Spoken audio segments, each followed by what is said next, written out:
हमारे संवाददाता की ये रिपोर्ट देख रहे थे। आपको बता दें, विधायक दल की बैठक बस शुरू ही होने वाली है। गृह मंत्री पहुंच चुके हैं, मुख्यमंत्री योगी आदित्यनाथ अंदर पहुंच चुके हैं। आज का दिन बीजेपी के लिए बहुत बड़ा, खासतौर से मुख्यमंत्री योगी आदित्यनाथ के लिए, क्योंकि 5 साल पहले उनके चेहरे पर चुनाव नहीं लड़ा गया था। तब प्रधानमंत्री नरेंद्र मोदी का चेहरा था और अमित शाह की रणनीति थी।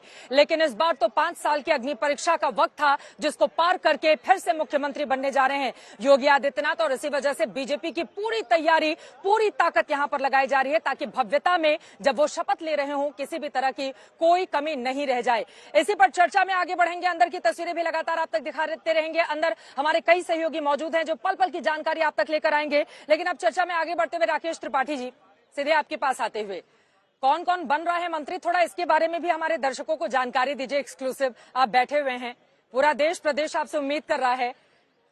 चलिए, इस बारे में मैं पूछूंगी, उसके पहले ये तस्वीरें हमारे दर्शक देख रहे हैं। देखिए, विधायक दल की बैठक में इस वक्त पहुंच चुके हैं गृह मंत्री अमित शाह। तस्वीरों में आप देख पा रहे हैं मुस्कुराते हुए ये चेहरे, ये बताने के लिए काफी है कि यकीनन उत्तर प्रदेश की ये जीत बीजेपी के लिए कितनी महत्वपूर्ण। एक तरफ मुख्यमंत्री योगी आदित्यनाथ, जिनके चेहरे पर आगे करके, क्योंकि आपको याद होगा प्रधानमंत्री नरेंद्र मोदी ने कई बड़े मंच से बार बार ये कहा था कि आएंगे तो योगी ही, और आ गए हैं योगी ही। तस्वीरें आपके सामने हैं, विधायक दल का नेता, उनको चुना जाना है, उसको लेकर ये बड़ी तैयारी इस वक्त चल रही है। अभिषेक मिश्रा इस वक्त हमारे संवाददाता जुड़ चुके हैं। अभिषेक, अंदर क्या चल रहा है? विधायक दल की बैठक कितनी देर में शुरू हो जाएगी? मुस्कुराते हुए तमाम बड़े नेताओं के ये जो चेहरे हैं, ये क्या संकेत दे रहे हैं? अभिषेक,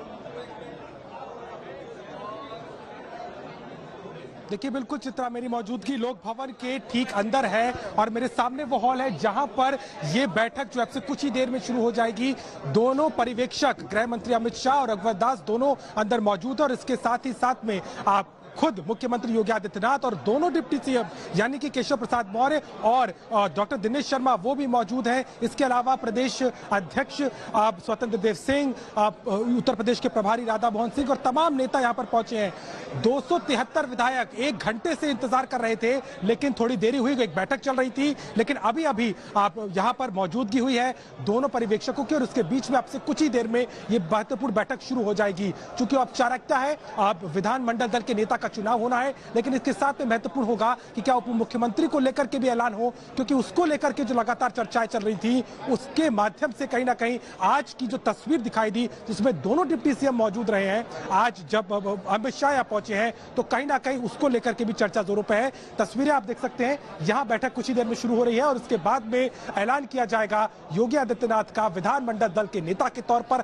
और कल शाम को ठीक 4 बजे अटल बिहारी वाजपेयी कान्हा स्टेडियम में मुख्यमंत्री के तौर पर दूसरी बार 37 साल बाद किसी पार्टी ने सत्ता में लगातार वापसी की है और इसका दारोमदार मुख्यमंत्री के तौर पर योगी आदित्यनाथ बन गया है। लेकिन ये बैठक, इस कार्यक्रम की औपचारिक शुरुआत की जा रही है। मैं लौट रही हूं अभिषेक आपके पास, ये तस्वीरें दिखा देते हैं। चूंकि विधायक दल की बैठक शुरू होने के पहले एक जो औपचारिकता होती है उसको लेकर आगे बढ़ा जा रहा है। दीप प्रज्वलित करते हुए गृह मंत्री अमित शाह, उनके दाहिनी तरफ मुख्यमंत्री योगी आदित्यनाथ को देख रहे हैं, बाई तरफ रघुवर दास हैं, झारखंड के पूर्व मुख्यमंत्री, लेकिन उनको सह प्रभारी बनाया गया है जब यहाँ पर मंत्रियों को चुना जाना है, अहम जिम्मेदारी। मुस्कुराते हुए केशव प्रसाद मौर्य, हालांकि सिराथू विधानसभा से वो अपना चुनाव हार गए हैं, लेकिन माना जा रहा है कि उत्तर प्रदेश की राजनीति में उनका कद कम नहीं होगा।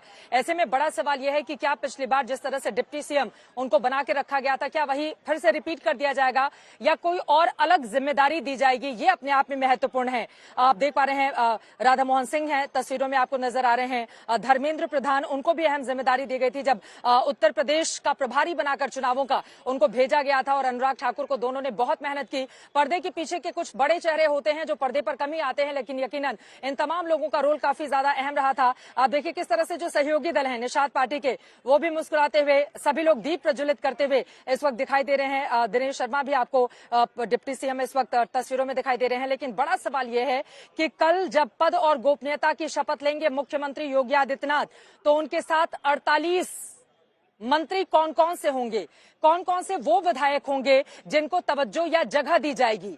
युवा चेहरों की भरमार रहेगी। जो बड़ी जानकारी निकलकर सामने आई है, बताया यह भी जा रहा है कि महिलाओं को ज्यादा तरजीह दी जाएगी, क्योंकि प्रधानमंत्री नरेंद्र मोदी ने कई अहम मुद्दों पर बार बार वो उनको साइलेंट वोटर कहते हैं, और यकीनन जिस तरह से महिलाओं ने बीजेपी के पक्ष में मतदान किया है, उसके मद्देनजर महिलाओं की संख्या बढ़ा दी जाएगी। हालांकि कयास तो इस बात के भी लग रहे हैं कि क्या उप मुख्यमंत्री के तौर पर भी कोई ऐसी महिला होगी जिसको ये अहम जिम्मेदारी दी जा सकती सकती है, इसको लेकर कयास है, लेकिन इंतजार करना होगा। और आप देखिए सभी विधायक इस वक्त खड़े हो रहे हैं। आपको जितिन प्रसाद भी दिखाई दे रहे हैं, उनको मंत्री बनाया गया था योगी सरकार पार्ट 1 में कांग्रेस पार्टी छोड़कर जब वो बीजेपी में शामिल हुए थे।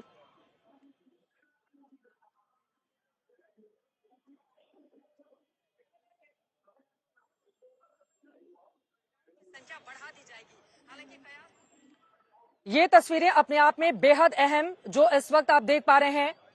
अब औपचारिक शुरुआत हो चुकी है इस कार्यक्रम की और बस कुछ ही पलों में योगी आदित्यनाथ जो कार्यवाहक के तौर पर इस वक्त मुख्यमंत्री हैं देश के सबसे बड़े सूबे उत्तर प्रदेश, जहां से 403 विधानसभा की सीटें आती हैं, जहां से 80 लोकसभा की सीटें आती हैं, उस सूबे की दोबारा कमान संभालने जा रहे योगी आदित्यनाथ एक नया इतिहास रचने की दहलीज पर इस वक्त खड़े हैं।